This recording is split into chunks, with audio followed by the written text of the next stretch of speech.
सबको जैम सिकी। मैं हूं पास्टर श्याम। आप देख रहे हैं होप चैनल हिंदी और साथ में मैं आपका होप चैनल के माध्यम से स्वागत करता हूं वचनों की एक खूबसूरत श्रृंखला के अंदर, जहां पर हम देख रहे हैं परमेश्वर के वचनों को और हम चिंतन और मनन कर रहे हैं नूह और उसके समय के लोगों के विषय में और आज के हम इस समय के लिए। आइए हम प्रार्थना करें।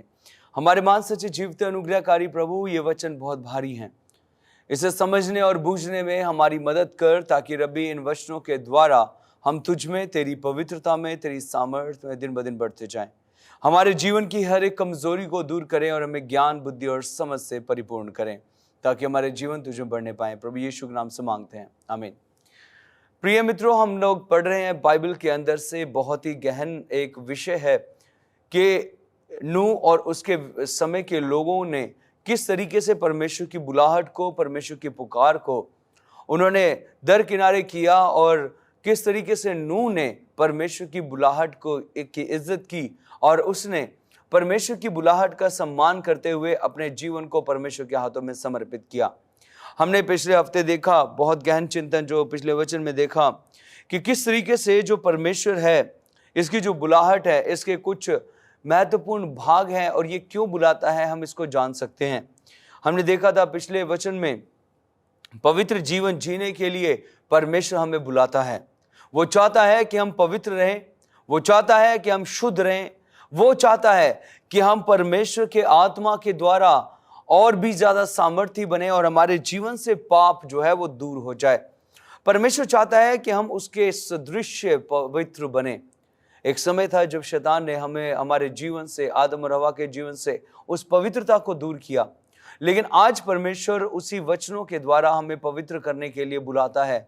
ये बुलाहट हमारे पास इसलिए आई है ताकि हम पवित्र बने और परमेश्वर के पास आ सकें। आगे हमने देखा था कि किस तरीके से परमेश्वर कहता है कि हमें अनंत जीवन जीने के लिए ये बुलाहट है। वो परमेश्वर हमें बुलाता है इसलिए ताकि हम अनंत जीवन में प्रवेश करें और उस महान परमेश्वर की, सर्वशक्तिमान ईश्वर की आज्ञाओं को मानते हुए उसके पास आएं। और मेरे बहन भाइयों, हम अपने पिता परमेश्वर यहोवा के पास अनंत जीवन जीने के लिए तैयार हो जाएं। फिर हमने देखा था कि परमेश्वर का वचन है जो कुछ अलग तरीके से हमसे ये कहता है कि कलेश उठाने के लिए भी तैयार रहें। ये बुलाहट जो है कलेश उठाने के लिए भी है।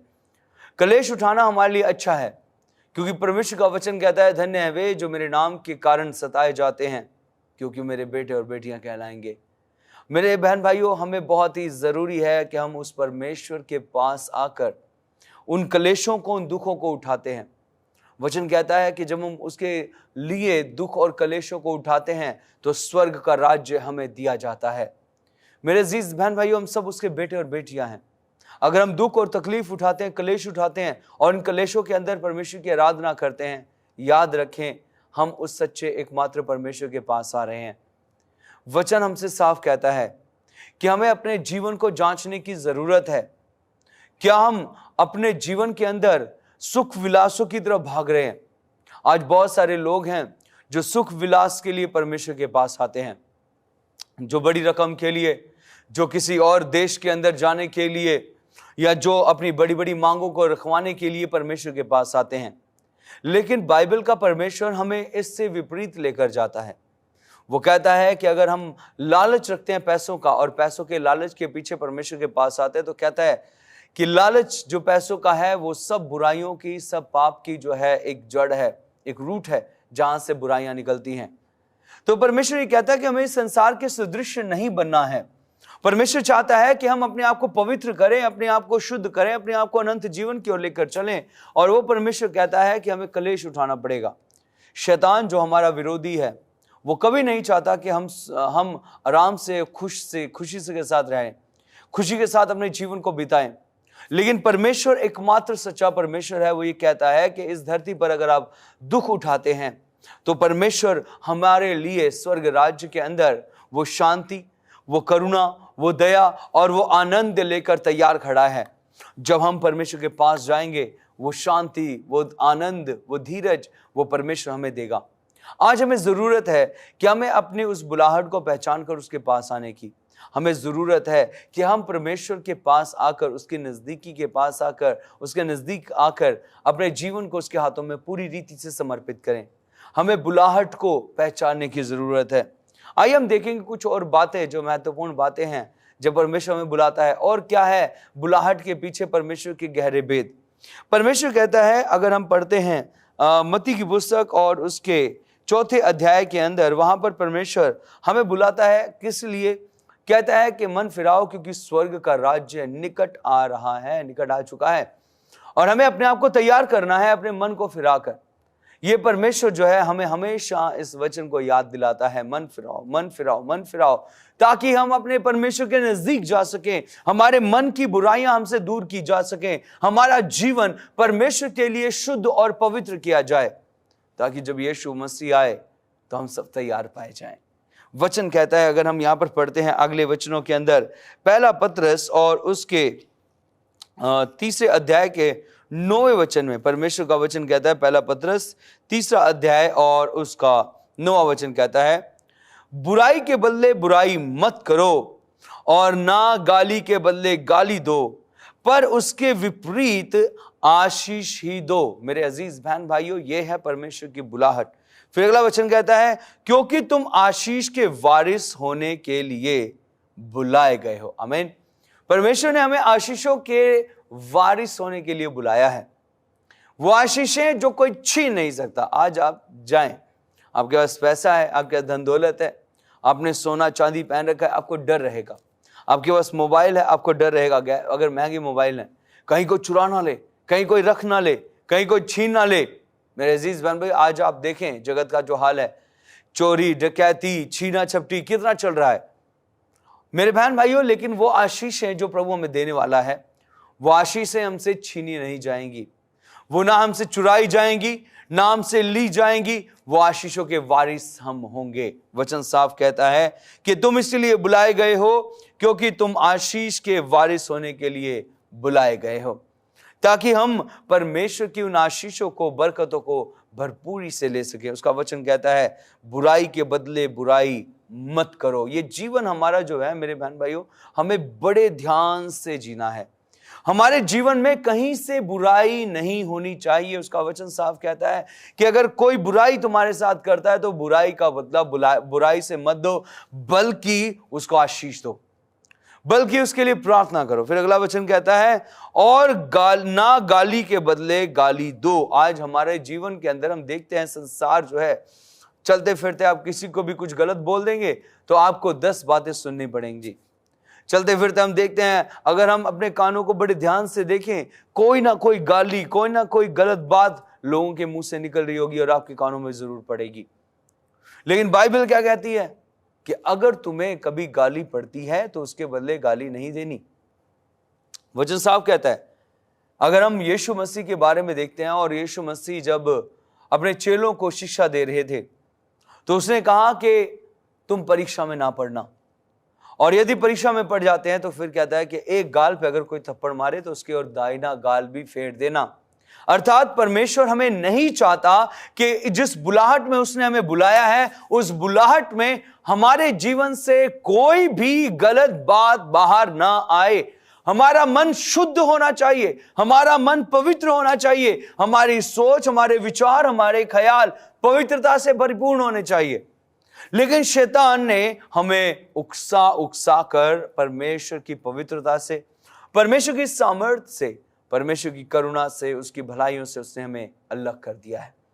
वो नहीं चाहता कि हम अपने जीवन को पवित्रता के जीवन के साथ जिएं।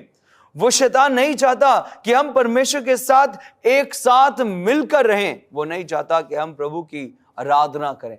वो नहीं चाहता कि हम प्रभु के साथ एक मन होकर अपने जीवन को उसके साथ संगति में बिताएं। परमेश्वर का वचन कहता है कि तुम आशीष के लिए बुलाए गए हो। तुम इसलिए बुलाए गए हो ताकि तुम आशीष के वारिस हो जाओ।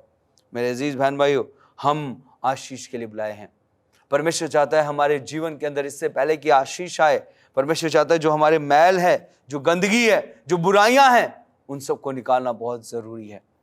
फिर अगला वचन देखते हैं, जब हम परमेश्वर के वचन में पढ़ते हैं, पहला थिस्सलुनीकियों और उसके जब हम पढ़ते हैं 2 अध्याय के 12वें वचन में, कि तुम्हारा चाल चलन परमेश्वर के योग्य हो।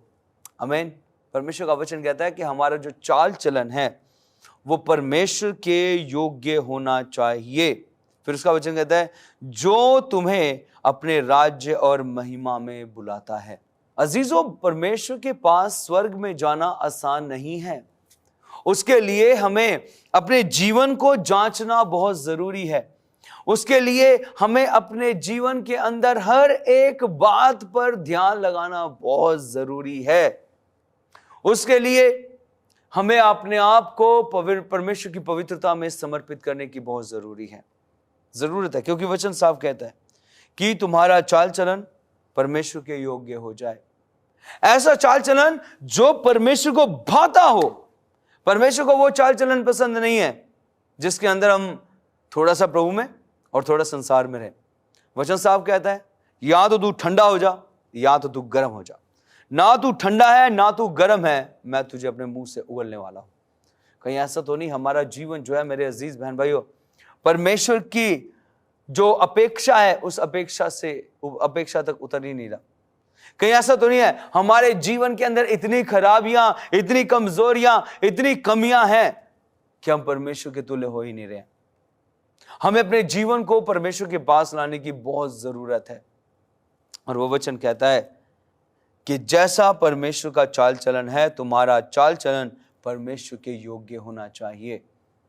उसकी योग्यता है, उसकी कुछ कैटेगरीज हैं, उसकी कुछ सीमाएं हैं जो परमेश्वर चाहता है। तुम्हें उस सीमाओं को पार करने की जरूरत है, उन सीमाओं तक आने की जरूरत है।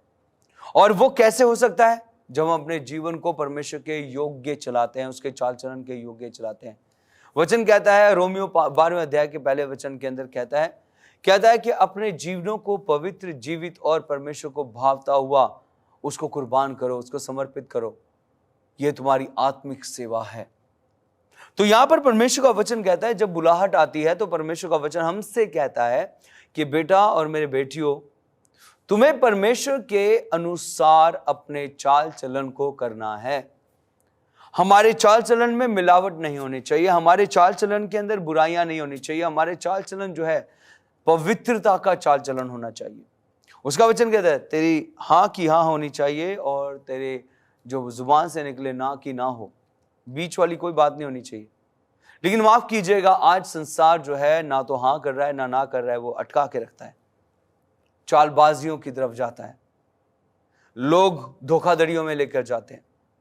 लोगों का जीवन जो है वो परमेश्वर के समान नहीं है। परमेश्वर जिस तरीके से चाहता है योग्य चाल चलना, हम वैसे नहीं है। याद रखिए, हमारा जो स्वरूप है वो परमेश्वर ने अपने स्वरूप के अनुसार बनाया है और वो परमेश्वर ये चाहता है कि हम परमेश्वर के अनुसार अपने जीवन को बिताएं। आदम और हवा ने जब परमेश्वर के साथ अपने जीवन को नहीं बिताया, हम जानते हैं कितनी दर्दनाक उनकी परिस्थिति हुई। उन्हें उस वृक्ष, उस परमेश्वर के उस वाटिका से, जो अदन की वाटिका थी, उन वाटिका से बाहर निकलना पड़ा। परमेश्वर ने आदम को श्राप दिया कि तू जमीन से निकला है और जमीन में ही मिल जाएगा और इसी जमीन में तू मेहनत करेगा और तब तू रोटी खाएगा। मेरे अजीज बहन भाइयों, याद रखें, परमेश्वर हमें अपने अनुसार चाल चलने के विषय में कहता है कि हम उसके योग्य चाल चलें, ताकि यीशु मसीह जब आए तो हम सब उसके योग्य चलकर, तैयार होकर उसकी महिमा, उसकी आराधना करें। इस वक्त मैं आपका ध्यान लेकर जाना चाहता हूं इन वचनों के अहम बिंदु पर, जो परमेश्वर कहता है मन फिराओ क्योंकि स्वर्ग का राज्य निकट आ चुका है, निकट आ रहा है। तो क्या हमने मन फिराया है? क्या हमने अपनी चालों को सुधारा है, या अभी भी हम जो है चालबाजों की तरह, शतरंज की गोटियों की तरह अपने आप को चल रहे हैं कि किस तरीके से हम दूसरों को फंसाएं, किस तरीके से हम दूसरों को गिराएं, किस तरीके से हम दूसरों को बदनाम करें और अपने आप की नाम की वाहवाही करवाएं। मेरे अजीज बहन भाइयों, ये समय बहुत बुरा है। वचन कहता है कि इस समय को बहुमूल्य समझो, क्योंकि जो समय है ये बहुत बुरा समय चल रहा है। हमें हर एक अवसर को बहुमूल्य समझकर अपने परमेश्वर के योग्य चाल चलनी है, अपने परमेश्वर के योग्य वो कार्य करना है, क्योंकि परमेश्वर ने हमें अपनी महिमा में बुलाया है, अपने राज्य के लिए बुलाया है, ताकि वो परमेश्वर हमें अपना राज्य दे, अपनी महिमा को हमसे दे।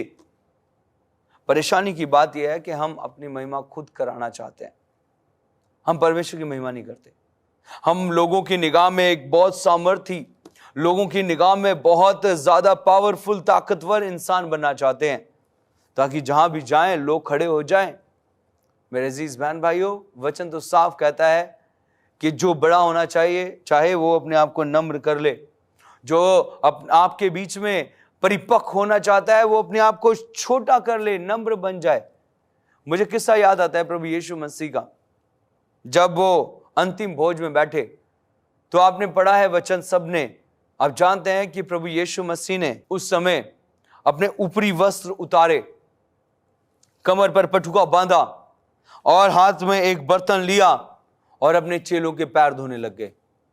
मेरे अजीज बहन भाइयों, इस सृष्टि का कर्ता, हमें बनाने वाला, हमें रचने वाला, हमारी मां के गर्भ के अंदर हमारे बीज को देखने वाला, मेरे अजीज बहन भाइयों, जब एक मां के गर्भ से बच्चा बाहर आता है, उसको सांसें देने वाला, उस बच्चे को पालने वाला, इस सृष्टि का कर्ता, जिसने इस सृष्टि को अपने हाथों से बनाया है, रचा है, वो मनुष्य जाति के पैर धो रहा था, अपने आप को नम्र कर रहा था। हमें भी अपने आप को नम्र करने की जरूरत है। अगर हम परमेश्वर के चाल चलन को पहचानना चाहते हैं, तो अपने आप को दीन करने की जरूरत है, अपने आप को हलीम करने की जरूरत है। तभी हम परमेश्वर के बेटे और बेटियां कहलाएंगे। अन्यथा मेरे बहन भाइयों, हम परमेश्वर के तुल्य नहीं बन सकते। हम परमेश्वर के अनुसार चाल चल नहीं सकते। जो परमेश्वर की, जो हमारे लिए उसने बनाई है कि हम उस तुलना में आए, हम उस तुलना तक नहीं उतर सकते। हम परमेश्वर के उस मापदंड को पूरा नहीं कर सकते अगर हम अपने आप को हलीम और दीन, नम्र नहीं कर सकते। परमेश्वर स्वर्ग में विराजमान है और वो चाहता है कि हर एक इंसान पवित्रता का जीवन जिए, पवित्र रहे।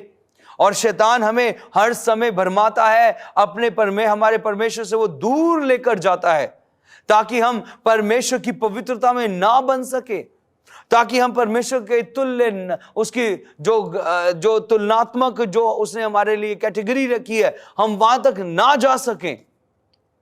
वो चाहता है कि शैतान चाहता है कि हम अपवित्रता का जीवन जिए।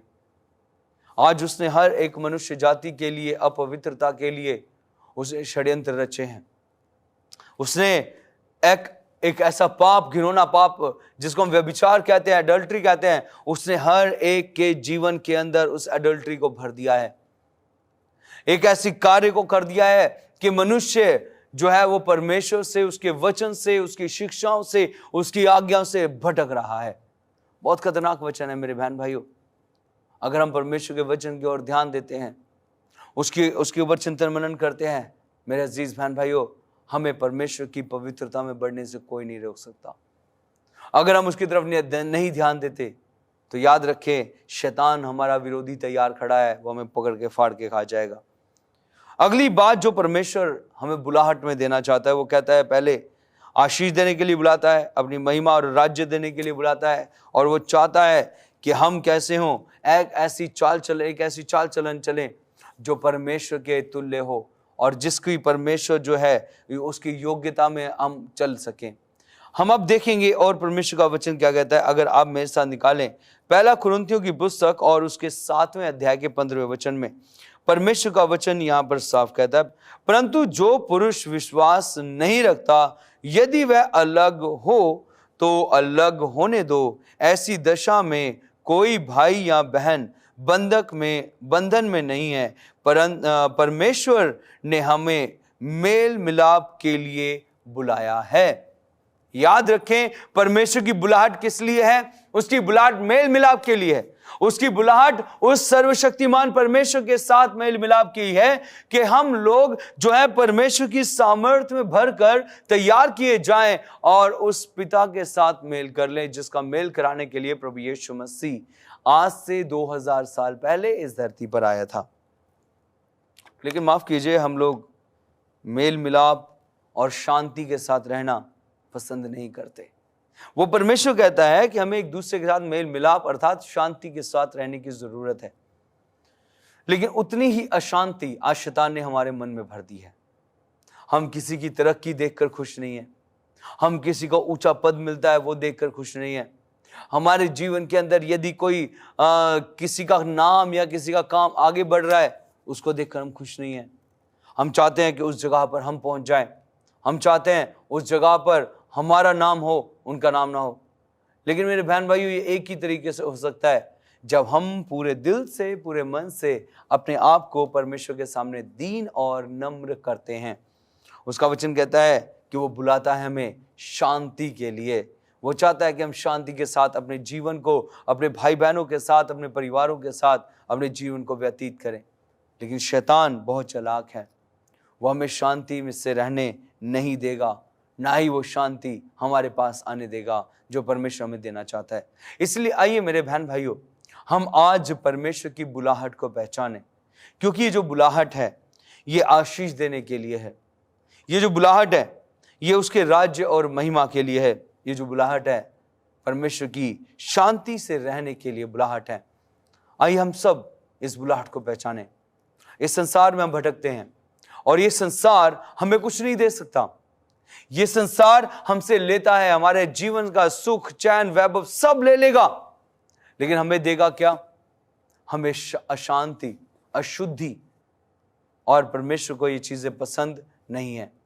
अपने जीवन को परमेश्वर के पास लेकर आए, उससे कहें, हे पिता, हे अब्बा, मुझे अपनी शांति दे, मुझे अपना धीरज दे, मुझे अपनी आशीष दे, मुझे अपने राज्य और महिमा के बारे में बता। तो मेरे बहन भाइयों, ये परमेश्वर हमारे लिए हमेशा तैयार खड़ा है। आइए उस परमेश्वर के पास जो हमें भी बुलाता है। उसकी बुलाहट में मिलावट नहीं है, उसकी बुलाहट अटल है।